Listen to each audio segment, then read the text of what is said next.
Raja Ampat, pulau yang dijuluki surga dunia terakhir di Indonesia, kini sedang terancam. Bukan oleh bencana alam, tapi oleh aktivitas tambang nikel yang mendapat izin dari pemerintah. Sejak 2017, perusahaan tambang diam-diam membuka lahan di beberapa pulau kecil Raja Ampat.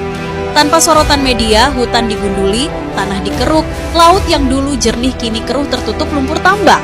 Bahkan terumbu karang, rumah bagi ribuan spesies laut, mulai tercemar oleh sedimen tambang. Kenapa ini bisa terjadi dan kenapa baru terungkap? Berikut fakta singkatnya. Tambang nikel di beberapa pulau kecil Raja Ampat, termasuk Gak, Kawe, Manuran, Batang Pele, dan Manya Ifun, sudah mendapat izin eksplorasi bahkan produksi sejak tahun 2017 hingga 2018. Padahal, sejak bulan Maret tahun 2024, Mahkamah Konstitusi memutuskan bahwa pulau kecil harus dilindungi dari aktivitas berbahaya termasuk tambang.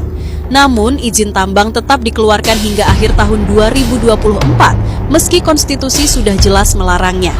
Masalah ini mulai terungkap ke publik setelah Greenpeace dan Auriga Nusantara bersama Aliansi Pemuda Papua menggelar aksi damai dalam Forum Indonesia Critical Minerals Conference di Jakarta pada tanggal 3 bulan Juni tahun 2025.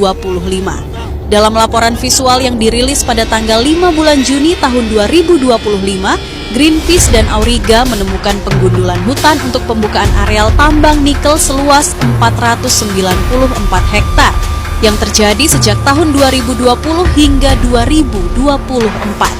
Laporan ini sontak menggegerkan publik dan memicu desakan masyarakat yang akhirnya membuat pemerintah menangguhkan sementara aktivitas tambang PT Gak Nikel. Pertanyaannya, siapa yang berani mengizinkan tambang di tanah surga ini? Raja Ampat bukan milik keluarga atau korporasi. Raja Ampat adalah warisan dunia dan tanggung jawab kita semua.